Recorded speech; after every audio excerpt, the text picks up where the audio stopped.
आजच्या आपल्या चर्चेत स्वागत आहे. MPSC राज्यशास्त्रामधला एक अत्यंत महत्त्वाचा घटक आपण आज वेगाने समजून घेणार आहोत, संघ आणि त्याचे राज्यक्षेत्र. हो. आणि हा विषय म्हणजे फक्त कलमं नाहीत, तर भारताचा आजचा नकाशा कसा घडला याची ही गोष्ट आहे. म्हणजे भारतीय राज्यघटनेचा भाग 1, कलम 1 ते 4 आणि त्यानंतर राज्यांच्या निर्मितीचा तो सगळा प्रवास. आयोगाच्या दृष्टीने खूपच महत्त्वाचा विषय हा. आपण या चर्चेत कलम 1 ते 4चा नेमका अर्थ काय, राज्य पुनर्रचनेसाठी कुठले आयोग आले आणि मग राज्यांची निर्मिती कशी झाली याचा संपूर्ण कालक्रम अभ्यासणार आहोत. चला तर मग सुरुवात करूया. नक्कीच. सगळ्यात आधी मूलभूत कलमे समजून घेऊया. कलम 1 काय सांगतं नेमकं? कलम 1 मध्ये 3 महत्त्वाच्या गोष्टी आहेत. 1.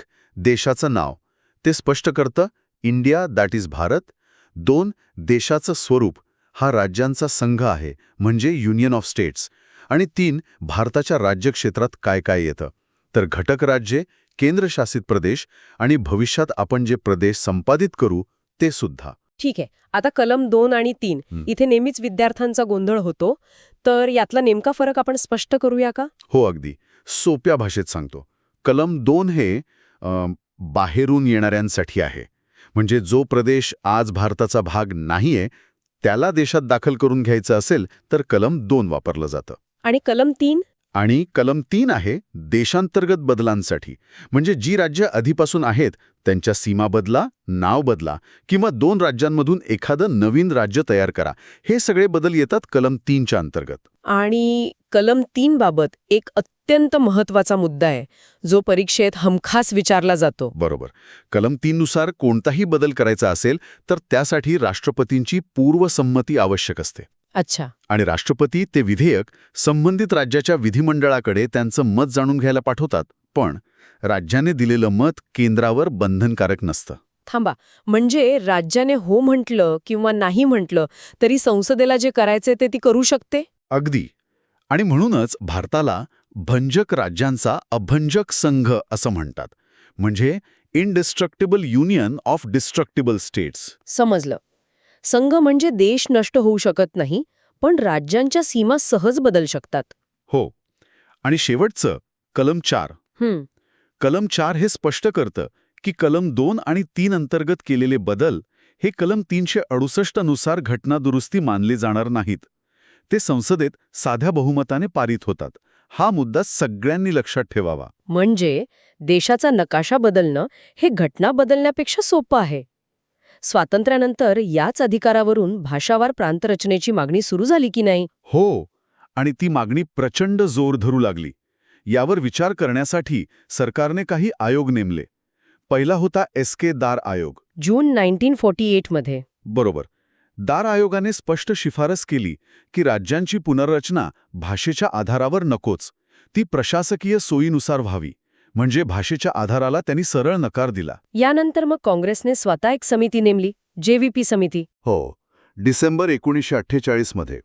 यात जवाहरलाल नेहरू, वल्लभभाई पटेल आणि पट्टाभी सीतारामय्या म्हणजे त्यावेळचे 3 मोठे नेते होते.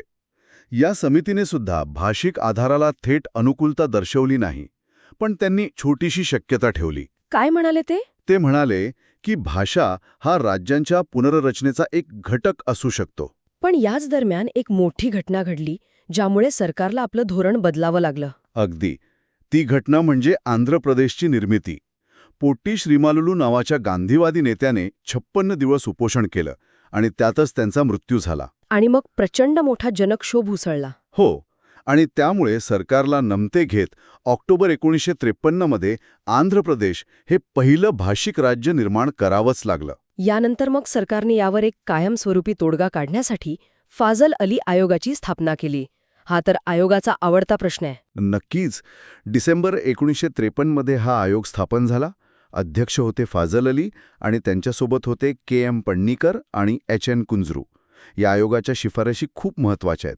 काय होत्या त्या? त्यांनी एक राज्य एक भाषा हे तत्व अमान्य केलं. दुसरं, राज्यप्रमुख हे पद रद्द करण्याची शिफारस केली आणि तिसरं म्हणजे त्यांनी 16 राज्ये आणि 3 केंद्रशासित प्रदेशांची निर्मिती सुचवली. पण सरकारने ते पूर्णपणे स्वीकारलं नाही. नाही, सरकारने काही बदल केले आणि 7व्या घटनादुरुस्ती कायद्यानुसार 1956 मध्ये देशात 14 राज्य आणि 6 केंद्रशासित प्रदेशांची निर्मिती केली. तर इथून खऱ्या अर्थाने भारताच्या नकाशाला आकार मिळायला सुरुवात झाली.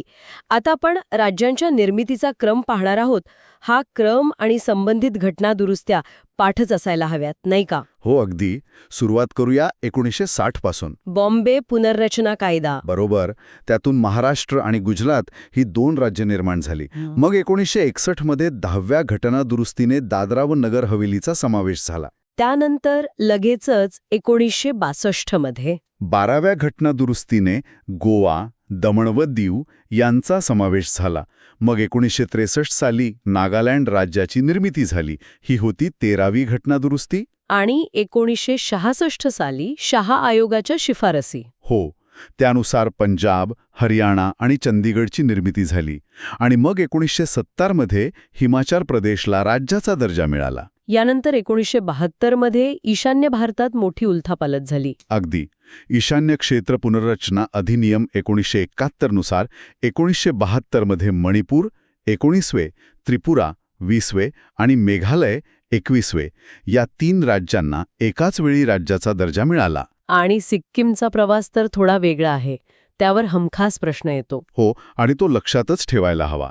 सिक्कीमसाठी 2 घटनादुरुस्ती आहेत. पहिली 35वी घटनादुरुस्ती 1974 साली, ज्यानुसार त्याला सहयोगी राज्याचा दर्जा मिळाला. बरोबर. आणि पुढच्याच वर्षी 1975 मध्ये सार्वमत घेऊन 36व्या घटनादुरुस्तीनुसार सिक्कीमला पूर्ण राज्याचा दर्जा देण्यात आला. हे भारताचे 22वे राज्य बनले आणि कलम 371F जोडले गेले. ठीक आहे, आता पुढे जाऊया. 1987 या एकाच वर्षात 3 राज्य, मिझोराम 23वे, अरुणाचल प्रदेश 24वे आणि गोवा 25वा. गोवा जे आधी केंद्रशासित प्रदेश होता ते पूर्ण राज्य बनलं. हो. मग आलं 2000 साल. पुन्हा 3 नवीन राज्य, छत्तीसगड, उत्तराखंड आणि झारखंड. बरोबर. छत्तीसगड मध्य प्रदेशातून, उत्तराखंड उत्तर प्रदेशातून आणि झारखंड बिहारमधून. मग 2014 मध्ये आंध्र प्रदेश पुनर्रचना कायद्यानुसार तेलंगणा हे 29वे राज्य बनले. आणि अगदी अलीकडचे बदल. हो. 31 ऑक्टोबर 2019 रोजी जम्मू काश्मीर राज्याचे विभाजन करून जम्मू काश्मीर आणि लडाख हे 2 केंद्रशासित प्रदेश निर्माण झाले.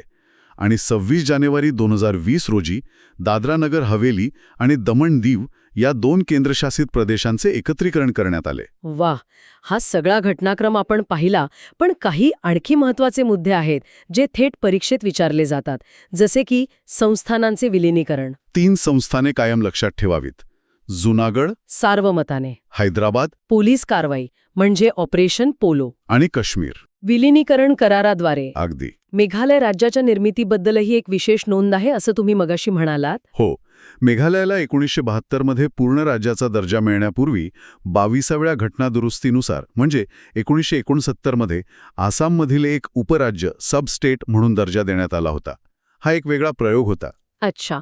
आणि भारताने आपला भूभाग दुसऱ्या देशाला दिल्याबद्दलच्या 2 महत्त्वाच्या घटनादुरुस्त्या कोणत्या? एक म्हणजे बेरुबारी खटला, ज्यानंतर भारताचा काही प्रदेश पाकिस्तानाला देण्यासाठी 9वी घटनादुरुस्ती 1960 करावी लागली. आणि दुसरी म्हणजे 100वी घटनादुरुस्ती 2015ची. भारत बांगलादेश भूसीमा करार. बरोबर. आणि शेवटी राज्यांच्या नावांमध्ये झालेले बदल, तेही महत्त्वाचे आहेत. हो, त्यावरही जोड्या लावामध्ये प्रश्न येतो. 1950 संयुक्त प्रांताचे नाव उत्तर प्रदेश झाले. 1969 मद्रासचे नाव तामिळनाडू. 1973 म्हैसूरचे नाव कर्नाटक झाले. आणि 2011 मध्ये ओरिसाचे नाव ओडिशा झाले. तर आज आपण संघराज्य आणि त्याच्या राज्यक्षेत्राची निर्मिती आणि विकासाचा संपूर्ण आढावा घेतला. कलम 1 ते 4, महत्त्वाचे आयोग, राज्यांचे निर्मितीचा क्रम आणि इतर महत्त्वाचे फॅक्ट्स आपण अभ्यासले. हो. आणि हे सर्व मुद्दे परीक्षेच्या दृष्टीनं अत्यंत महत्त्वाचे आहेत.